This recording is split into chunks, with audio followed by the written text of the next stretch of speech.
We left you in the last video as we were leaving Bingra. We're headed to Barradine and it's not that far, so you've got time for a nap. We'll wake you up when we get there.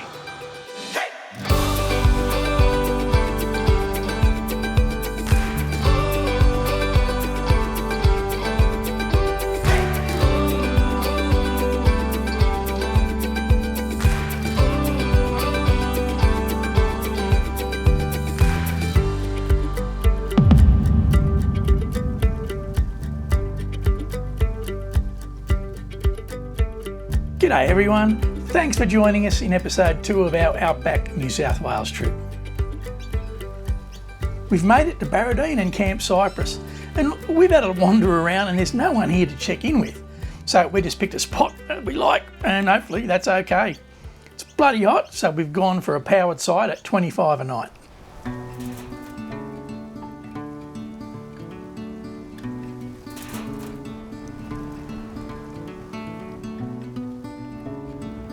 Barradine's only a small town, but it seems to have everything you need here. You know, like 2 pubs and a bolo.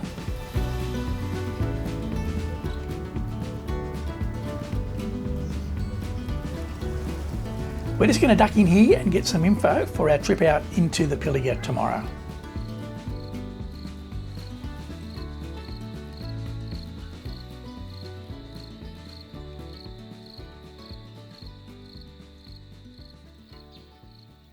Hey everyone, today we are out in the Timolali National Park, which is part of the Pilliga, and we're going to go and see sculptures in the scrub. We're on our way to that now. We had a bloody great night at Camp Cypress in Barradine last night. It was so quiet. Lots of birds around. It's just a really pretty little spot. We're really enjoying our time there. So we'll head out to the sculptures in the scrub and we'll see you there.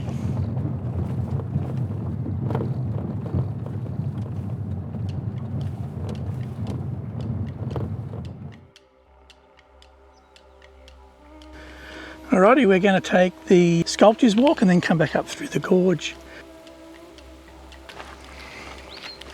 This is nice in here. Lovely in here. Beautiful.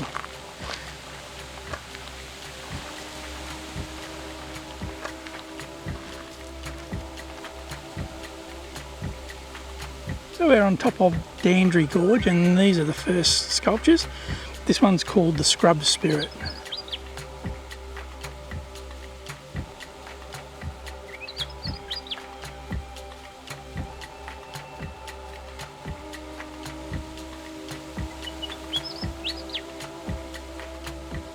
So this one looks like a Yowie engraved onto one of the figures. I'll tell you a story about Yowies a bit later. This is our second sculpture and it's called First Lesson.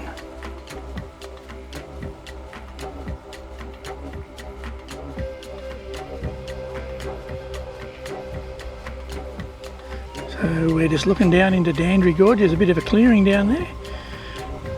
Once we've seen all the sculptures, the trail winds back down on the floor of the gorge. So we'll go down through there, no doubt. Sculpture number 3 is called Yundu Yundu, and in the Gamilaroi language it means axe. Now when the guy came up here who was carving this, he said there were a lot of axe grooves around the area. So he's made a couple of sculptures to signify that, I guess.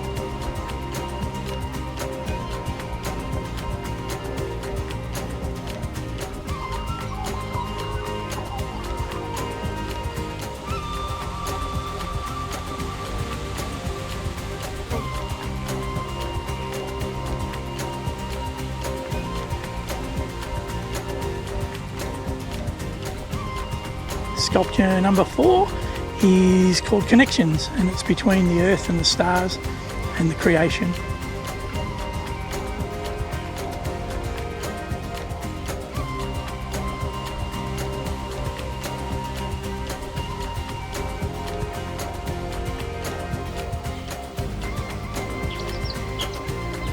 This is sculpture number 5 and it's called Respect Mother. And it depicts how mothers of the Pilliga, past, present and future, are using the natural resources of the Pilliga. And that's the last of the sculptures. That was really good. I really like the meanings behind everything and how they're relevant to, to the landscape and the people. We're winding our way down to the bottom of the gorge now, and just so many flannel flowers around here.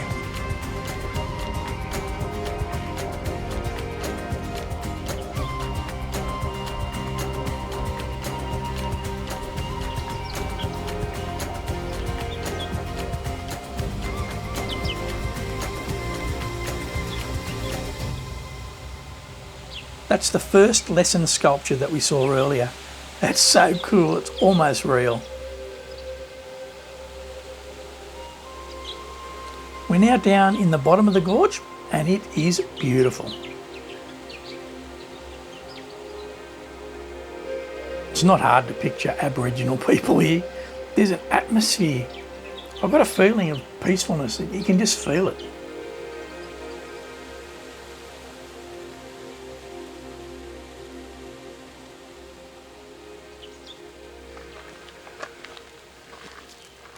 Well, I reckon that was a special walk. Those sculptures and the gorge, geez, I enjoyed that. What about you, Darren? Well, I thought they were really creative and it was a really pleasant walk. Yeah, I 100% agree with that. Such a really good experience. It's a 30k drive from the sculptures to the salt caves and this fire tower. If you grab a map from the info centre, you won't get lost. The bloody mic ran flat and I didn't realise. Look, what I'm trying to say here is we're going down to check out the Salt Caves Dam. We're not sure what's there, but we're going to find out. Then we'll be back, have a bit of lunch and check out the Salt Caves and this tower. It's pretty weird seeing a dam here in a very, very dry forest. There are heaps of birds here and this would be a lifesaver for a lot of the wildlife out here, I reckon.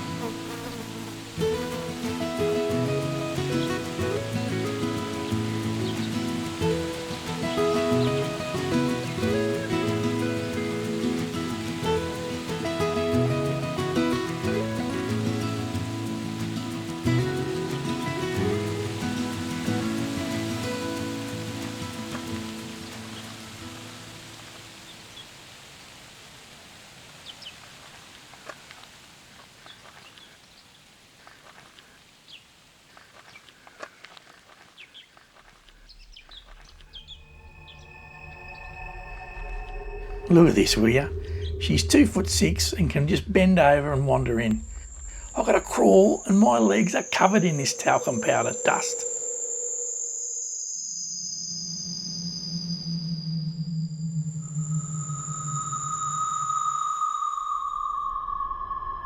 It looks like it goes on a lot further, but I need a better light.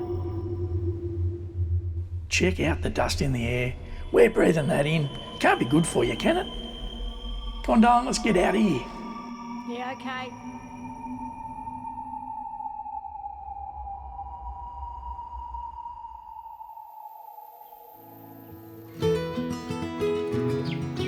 Check out this cliff face. Apart from the caves, there are jagged rocks and formations everywhere. It's really interesting. And up there is the fire tower. Look, we're going to give it a miss, I think. We're both a bit buggered. I think the heat has beat us today.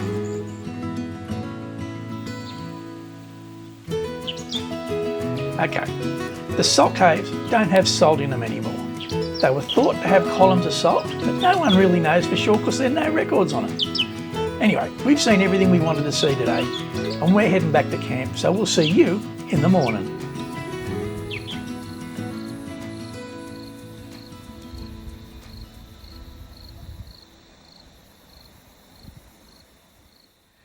Good morning everyone. Today we're heading into Coonabarabran and then we're going to head up into the Warrumbungles, maybe do a walk or two and just a few lookouts. So we'll just have a look around there, do a few walks as I said, then we're going to duck back down into Coonabarabran and pick up a few shopping things and wash that. I don't mind it being dirty, but look at that.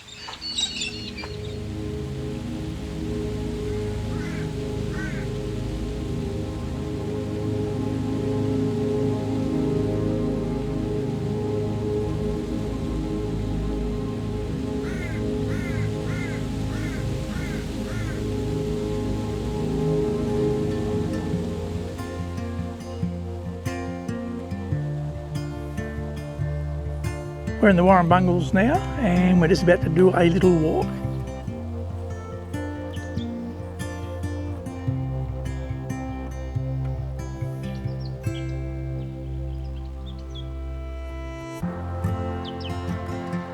So that's Siding Springs Observatory up there.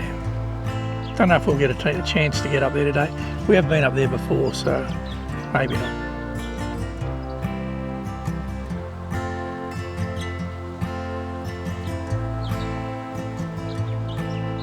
This is the view out of the visitor centre back steps. It's beautiful. So that's Pilliga Spire on the left. Then in the middle, that's Crater Bluff.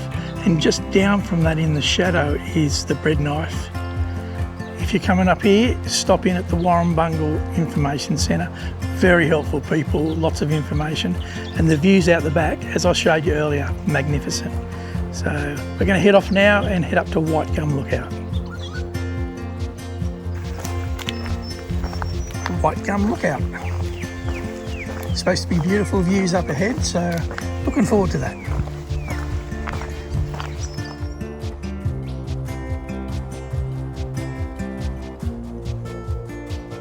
Going from left to right, that's Bluff Crater and Pilliga Spire. Then if you come down, you can see that really skinny one, that's the Bread Knife. Again, left to right, that's Bluff Pyramid, and then the bigger one is Bluff Mountain. That's Mount Exmouth.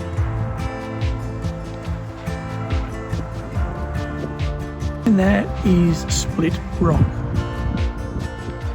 We did call into Coonabarabran on our way back to camp. We grabbed some shopping, but we couldn't find a car wash, and I'm thinking there probably isn't one in town. So I guess we're going to have to stay dirty for a little bit longer yet.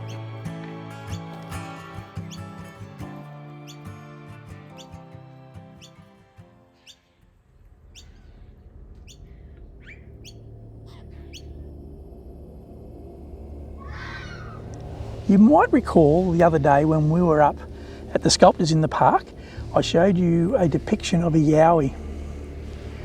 And that was on one of the sculptures up there. And I said I was going to tell you a story. Well, this is that story. Now, Yowies have been well known to be frequenting the Pilliga for many hundreds of years. The Aboriginal people,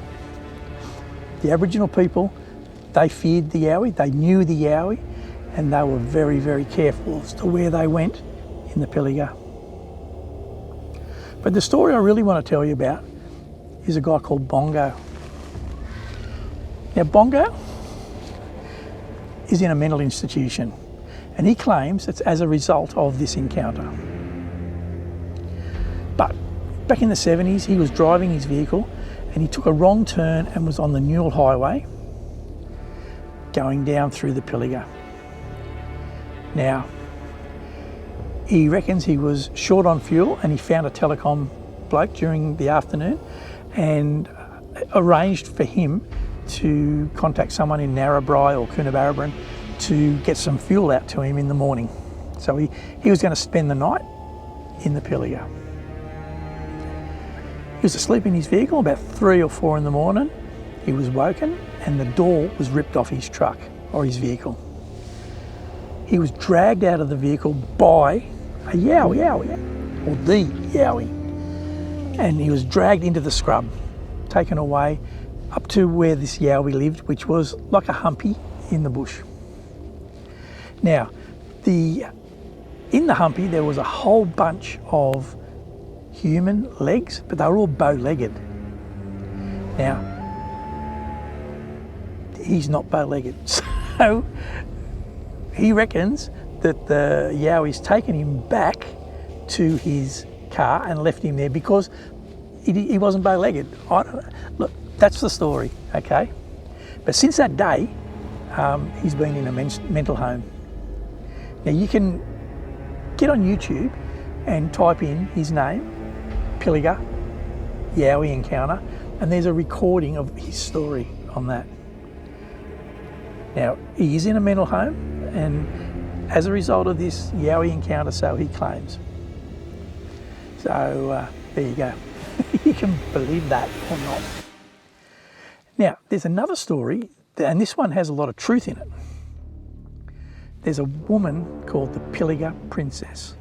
She was an Aboriginal homeless lady, and she used to wander the Newell Highway at night and pushing a trolley, a shopping trolley with all her worldly possessions.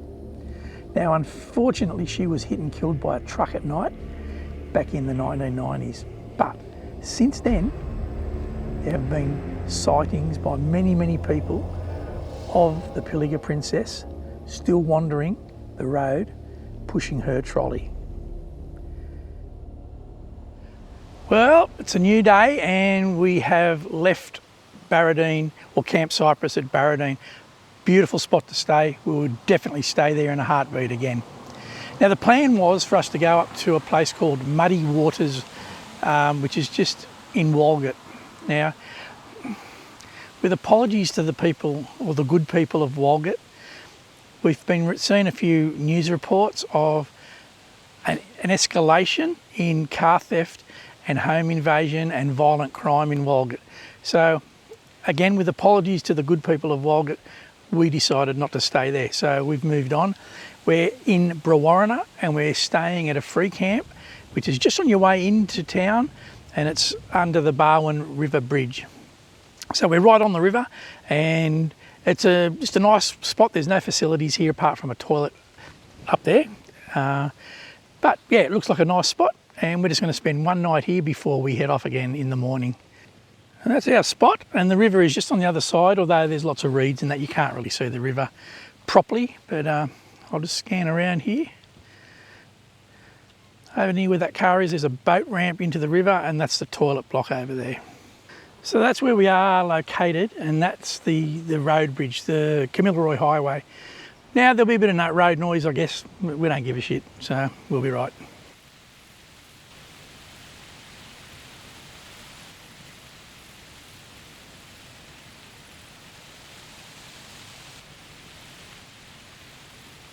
What a beautiful river. There's plenty of water in it. So I think the Barwon River flows into the Darling River eventually.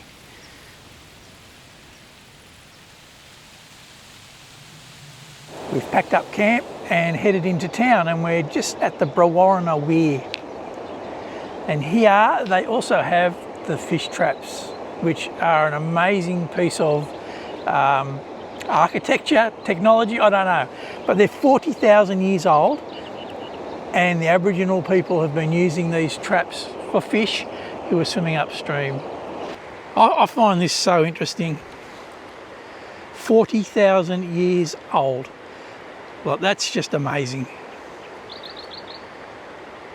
We've moved on from Brewarrina this morning and driven the 100 k's into Bourke, and we're staying out at a place called Mays Bend, which is at North Bourke, about 10, 12 k's out of town, I guess, right on the Darling River, and it is bloody stunning here. There's only us and another guy or another family here in a van. At this stage, it's only, what time? It's only 1 o'clock, so we got here about 11. I'll give you a look around, it's beautiful here.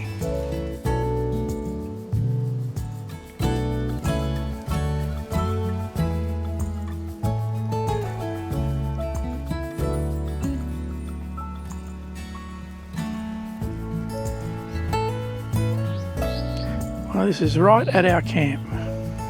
I counted 16.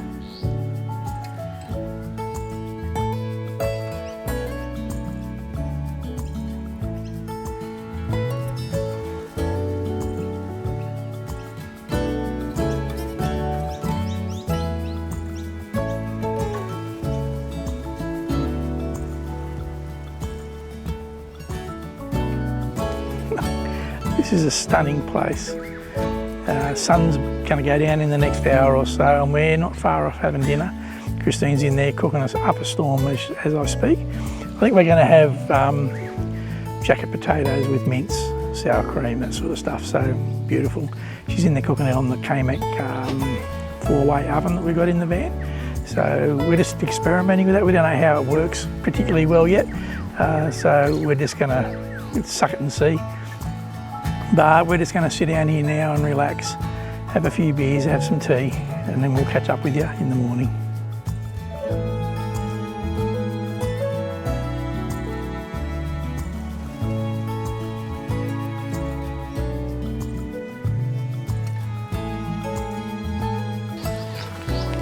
Check this out.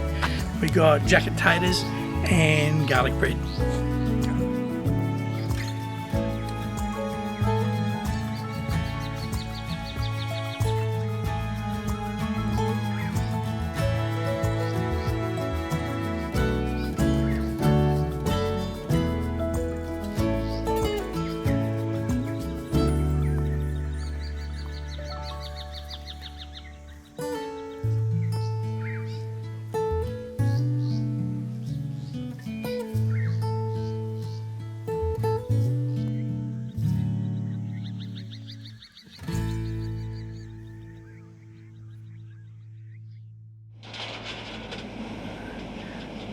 We're going to have a little run on the Jandra. It's a 1 hour trip down the river. We go under the North Bourke Bridge, so that'll be interesting.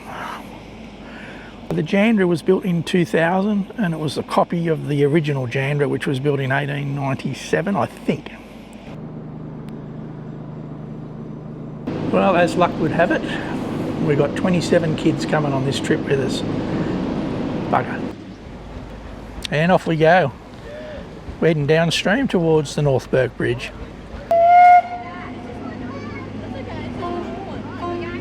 This is the North Bourke Bridge. So that centre span used to raise to allow the paddle steamers through. Hasn't been used for a long time now.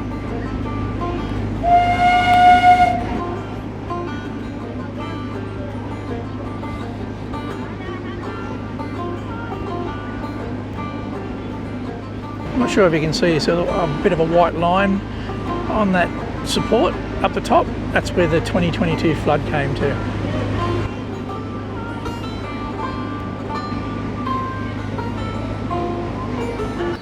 This bridge is the oldest of its type in Australia, and it's pretty amazing to think that something built for horse and cart traffic in 1883 was still in use 114 years later, carrying modern heavy traffic.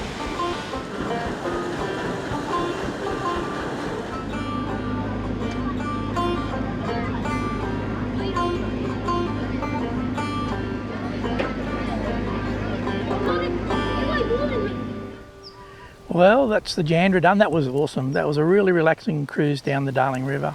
It only went for an hour, but that was enough. And now we're on the Maritime Trail at Bourke, and it's just a trail, just details the history, I guess, of the maritime trade in Bourke. Now we're standing in a grove of coolabah trees here, and this one behind us has got a scar on it from Aboriginal occupation.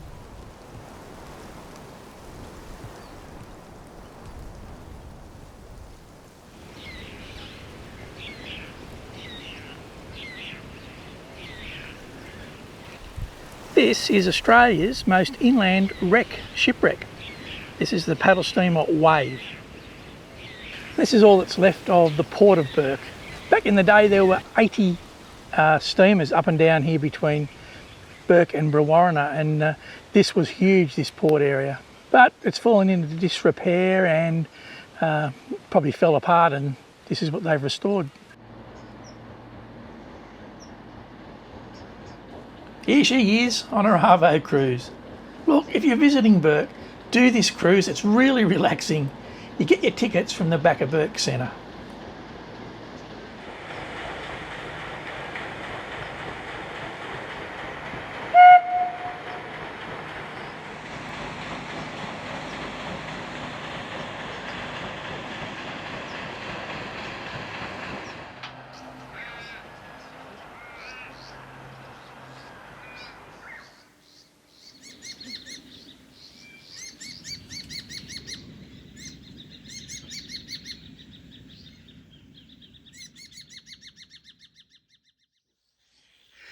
I was up this morning about 7:30 and I'm just sitting out there just taking in the ambience, and thought I'd just check the weather, and looks like there's a bit of a storm coming our way.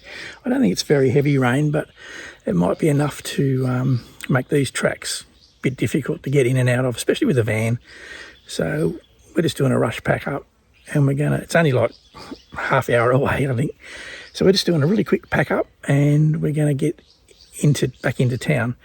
And there's still stuff we want to see around town, so we're going to do that. Probably drop the van at the exhibition centre, do a bit of a running around, and then we'll just maybe stay here another night at Kidman Camp, which is a full caravan park just down the road from where we are. So that's where we're at. We were going to stay another night here, which is a bit disappointing, but that's part of what happens in these campsites. We are off. You can imagine if this black soil got wet, we'd be stuck here for days, and we don't want that. Now, as I said, we're going to drop the van off at the back of Bourke Centre and check out the things in town we haven't seen yet. We did have a chat, and we've decided that we're going to head for Cobar, the Savo, anyway. Check out the bull dust, my God. Well, lucky none of it made its way into the van. So between the Gusto dust suppression fan and the way great Aussies make their vans, we are super happy. We are at the back of Bourke Exhibition Centre. It's a multi-award winning thing, so we're going to go and have a wander through that. I think it's about $20 a head, concession. These sculptures are called standing stories, and they represent a story or perspective from some of the local Aboriginal people, and they are really interesting.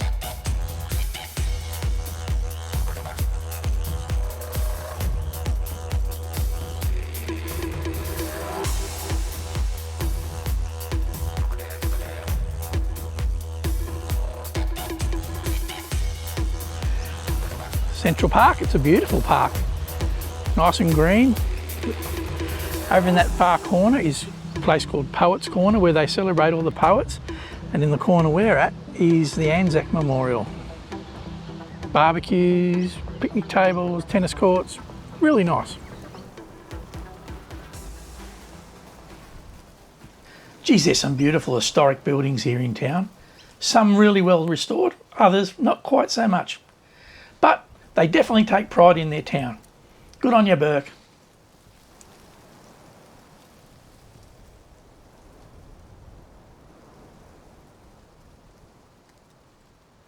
We're down at the port of Bourke. So this is a recreation of part of the port. We saw it from the other side of the river yesterday. It's pretty average, to be honest. Not much upkeep being made. You can't get down underneath the wharf where the steps go. They've blocked that off, which is in a bit of a contradiction to the rest of Bourke, which looks bloody beautiful. Believe it or not, this exact engine used to power Sydney in the 1920s and 30s. That in itself is bloody amazing. The flywheel weighs 6 tonne, and I was wondering how many million revolutions that would have done in its life. Billions, maybe. We're at the Percy Hobson mural. Now, Percy was a local lad, and he won gold at the 62 Commonwealth Games in high jump. Not only was he the first Indigenous Aussie to win a medal, he was self-taught. That's some serious natural talent. We are in Bourke Cemetery, and this is Fred Hollow's grave, the great man who did a lot of good for a lot of people for their site around the world.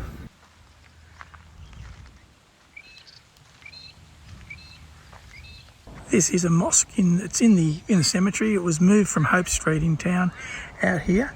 It was used by the Afghan Cameleers to worship. This is the grave site of Michael Costigan, a police officer who was shot dead by the publican of the Royal Hotel in Bourke. Apparently it was a pretty severe heat wave, and the publican went berserk and shot this guy and another officer. And this is George Armitage, the other copper who was shot by the Royal Hotel innkeeper. Bit of a sad tale, this one. Young Annie McCarthy was in a horse and cart with 2 other young children, and the horse was spooked and took off, and the 3 children were killed. And this one is John McCabe, who was shot by Captain Starlight. I think him and another copper walked in to a bar, and they were both in there, and just both parties opened fire on each other, and McCabe succumb to his injuries. There's my beautiful wife up there. She's picking up flowers that have been blown off other graves, and she's putting them on old graves. This is the Bourke Weir and Lock. It's a bit hard to see the lock. It's right over there on the other side, that concrete wall. You can't get to it from here.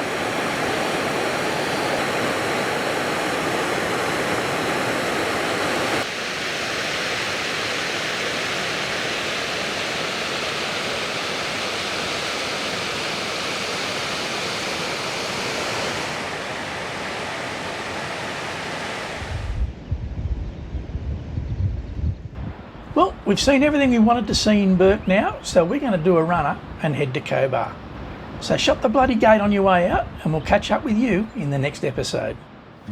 We'll leave you with a window view of Mount Oxley as we hurtle towards our next adventure.